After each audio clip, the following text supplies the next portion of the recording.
Rev up your engines!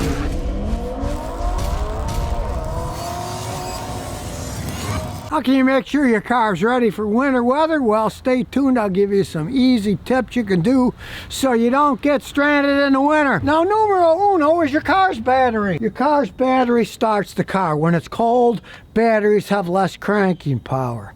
They wear out over time. So, have your battery tested. Now, this particular one is a Vident, and it's called a BT200 battery tester. I have battery testers that cost over $1,000, and I've been testing this one out, and it gets pretty much the same exact results. Positive on positive, negative on negative, and they're really well made. You can see, it tells me the clamp isn't tight. So, let's put it on a tighter place.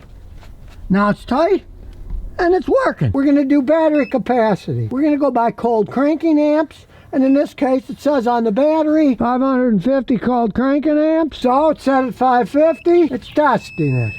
And what does it say? Battery capacity, 406 cranking amps, state of charge 95. Caution. You get caution, it's a good idea to get another battery.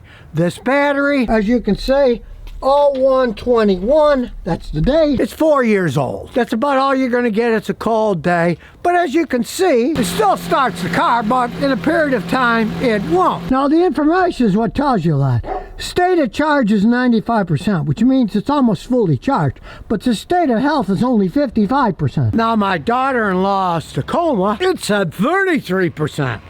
I was making a video, testing out another machine. I said, whoa, you need a new battery. Hers was 6 years old, but she said, oh, it still starts the car. I said, let's just go get another battery. And in this case, they didn't want to spend much money. So we went to the rural store down the street, bought a Rural King battery. It was only 59 bucks. That was dirt cheap. The auto parts stores wanted almost 200 bucks for the same 550 cranking amp. And it came with a 3-year guarantee. So I mean, what the heck? We'll go down, do a cranking test. See how the engine cranks. And it shows cranking as well. And that's because the battery is wearing out, right? And you never know, the alternator not be working. So, let's do a charging system test. Turn all loads and speed to 2,000 RPM. So we turn the loads on, we've raised it up. Then it says turn off the load. So turn the headlights off, the load's off. Rev it up again. It's about the only time you ever use a tachometer with an automatic transmissions these days. And as we can say, charging system's good. Gives you loaded, unloaded, that's working fine. So in this case, it needs a new battery. You test the battery, it's going out. Better to change sooner than later, because this car is 18 years old. It's still got computerized stuff on it, but the modern cars have a lot more computer systems. And if the voltage gets below a certain parameter, a lot of times they'll crank, but they won't start because there's not enough electricity to run the engine crank and the fuel injection system and the computer ignition system and everything else that's computerized. So it's very important that you have a good battery. So that's the first thing you want to do in cold weather.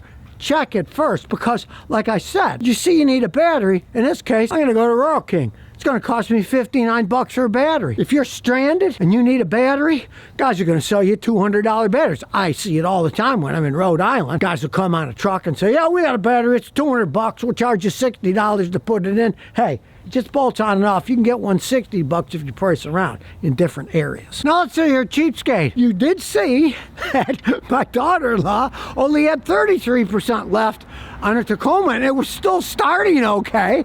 Well, she didn't worry because, like me, she has one of these boosters in her trunk. So, if she ever got stuck, she just boosts the thing. So, you know, if you're a person that carries a booster, you never know. This battery's 4 years old. Hers was over 5.5 years old, so maybe it's still got a year and a half. Hey, if you don't care, put one of these boosters in the trunk and leave it there. Now, the next thing you want to do for cold weather is check your tire pressure. The colder it gets outside, the lower the pressure in a sealed thing like a tire will get. If it's 100 degrees outside, you might have 30 PSI inside there, right? If it gets down to 14 below, guess what? You're gonna lose a whole bunch of pressure. So, first thing in the morning when it's cold, check all your tire pressure. Simple, right? In this case, it's 30 PSI. Now that's okay. I checked the rest of them. They're all 32. I normally put 32 pounds per square inch in them all. I did it a while ago. You know, I want to be a fanatic. I'll put them all up to 32. You want to make sure you got good pressure in all the tires, because cold weather also strains rubber, and if you got low pressure, you're going to get flats, you're going to get cracks, you're going to lose control of the car. And it's such a simple thing to do, because cold weather does affect how much pressure's in your tires. Get your own gauge. Do it in the morning when it's cold, because once you drive the car, even in the winter, you're driving on pavement, the tires start to get warm. And as they warm, the pressure goes up and you get a false reading. That's why you got to check them cold. And if you're like me, you got your own air supply. I keep it under the back seat because I was traveling from Rhode Island to Tennessee. Now I'm back in Tennessee. And the trunk is full of all the crap we're moving. So I hide it under the front seat, because then if something goes wrong, I know it's right there. I can quick grab it and hook it up and fill up the tires. This particular one is a Vi-Air. I've had this thing for years because look, the compressor, it's metal, it's not a plastic piece of crap, and check it out. Big old clamps, put on a car battery, long wire, you can reach all the tires. They didn't actually reach all that well, so I've spliced in longer cleats. I improved on their design. They had kind of cheap clamps too. I put better clamps, longer leads, so I can reach all around. You go to gas stations, one, the tires are hot by the time you get there. Two, half the time their machine doesn't even work. This thing's lasted me 8 years so far, and I can see it lasting forever, because it's metal. Metal lasts longer than cheap plastic crap. Now the next thing you want to think about is your windshield squirter, because when it snows, there's often slush, dirt. You can't see because your windshield's all clogged up. Make sure you get the right stuff. This is to minus 20 degrees Fahrenheit, right?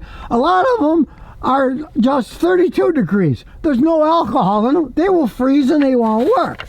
Notice this one, the ingredients are water and methyl alcohol. The alcohol keeps it from freezing. But a lot of people, they have this old summer stuff in, or they didn't know, and they buy them and they say, oh, it says for winter, but it has to say to minus so many degrees. Because I've seen them where they say protects to 32 degrees Fahrenheit. Well, that's water. Water protects to 32. Gets below 32, they'll freeze and they won't work. Now, if you don't know what's in there in the first place, you can always empty it out and then just pour a bunch of this in.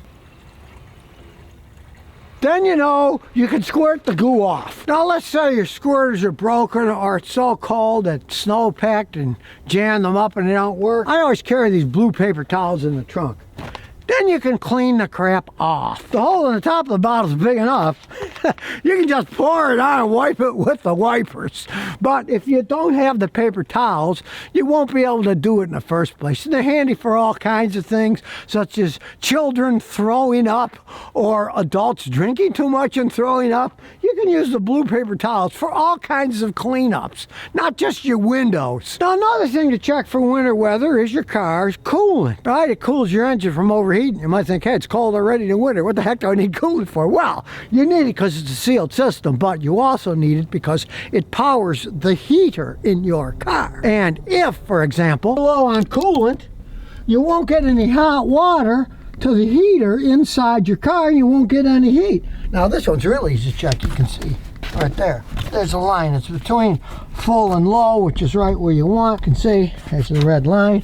And if you open this up, the actual radiator, you can see it's totally full of coolant, so no problems at all. Now, this may sound crazy, but it's true. Your heater core is inside the car's dash, and it's one of the highest points of the cooling system. So if you have air in your system because you're low on coolant, the heater core won't get hot water in it. It'll only have hot air. And as strange as it sounds, hot air doesn't work very good in a heating system. Air has a very low specific heat, so it can't carry much energy, where water has a much higher specific heat, so it can hold a whole bunch of heat. So when the hot water goes through your heater core, you get a lot of hot. If all you got is a little bit of hot air, you'll get hardly anything coming out of the vents, and you won't get any hot air to defrost everything, to keep you warm. So just check the cooling system. As long as you're under the hood, get yourself a flashlight, check things out. Now look, check your fan belt. You can see this one isn't cracked or anything. It's working perfectly fine. When you look at the inside, You can see rungs are nice and clear. There's no cracks on them. The last thing you want is a fan belt that's cracked and breaks and strands you in the middle of nowhere. These things last a long time. If it's cracked, squealing, making noise, change it now before you get stranded somewhere. And since cold weather makes things shrink, sometimes gaskets crack. So look all around, see if you see any fluids leaking somewhere, and fix it before it becomes a big problem. Cold weather will crack gaskets. They'll crack, they'll leak. Look at the hoses, make sure none of them have any leaks, especially the coolant hoses. And of course, you don't want your brake system to go out in the middle of nowhere. In this case, the brake fluid's all the way up to the top here. That's easy enough to see. And the power steering fluid's between low and full, right in the middle, which is where you want it to be. It does expand as it gets hot. And the last thing to check is your tire tread. You can see I've got a lot of good tread on it, and these are all-season tires. You need deeper treads when you're driving on the snow. Well, now driving on the ice, of course. Nothing helps driving on the ice unless you either have chains or tires with studs in them that grab the ice. Ice is dangerous. You don't want to drive when there's ice out there. It doesn't matter what you have. You don't want to drive with ice. But if you have worn tires, they'll work perfectly fine on dry pavement. But when snow comes out, and slushy conditions, it won't grab the road as well. Now, a lot of people these days no longer buy snow tires. I asked people in Rhode Island, my mother in Niagara Falls, when she was still with us, driving around when she was 95 years old, she never had snow tires put on her Toyota Corolla. It's front wheel drive like this. But she had good all-season tires that are gonna hold to the road. If your tires are getting bald, winter is the time you need the best tires possible. So, look at the tires. If they're starting to wear out, go to a tire shop. And if you're like me, forget snow tires. Buy all-season tires. They're pretty good all year round, unless, you're going skiing in the mountains or there's 8 feet of snow and you really need big snow tires. Otherwise, all-season tires are quite good for the snow, as long as they've got a lot of tread. If they don't have any tread, they're no good. So check them before the winter storms come, and then you find yourself sliding all over the road. If you live in an area where they salt the roads like mad, like Rhode Island, Massachusetts, New York, Michigan, if at all possible, rinse the salt off whenever you can. For example, when I was in Niagara Falls, I would join one of these car wash clubs, and there was only $19.95 a month. You could get as many washes as you want. So I would take it practically every day there, and they would rinse all the undercarriage and wash it. We'll get all the salt off. Salt will destroy your car. Now, if you're more upscale and you have a heated garage, hey, you could use your pressure washer and you could wash all the salt off then. But you don't want the salt to stay on your vehicle. It will eat all the metal on your car. The brakes, the control arms, the suspension, everything will rot away. So if at all possible, you want to rinse that salt off as much as you can. Or if you're like a lot of guys in the East Coast, you'll have a nice car for the summer, you put that in the garage in the winter, and you got a junker for driving in the winter that's got holes in it already and it's rusting away and you don't care. And if it finally goes out, you'll buy yourself another junker, or maybe your nice car will turn into the junker car and you'll buy a nice car to stick in the garage. So now you know how to prepare your car for the winter weather, so you can have a nice warm driving experience, go down the road safely, and won't get ripped off by emergency repairs that you could have prevented in the first place. So if you never want to miss another one of my new car repair videos, remember to ring that bell.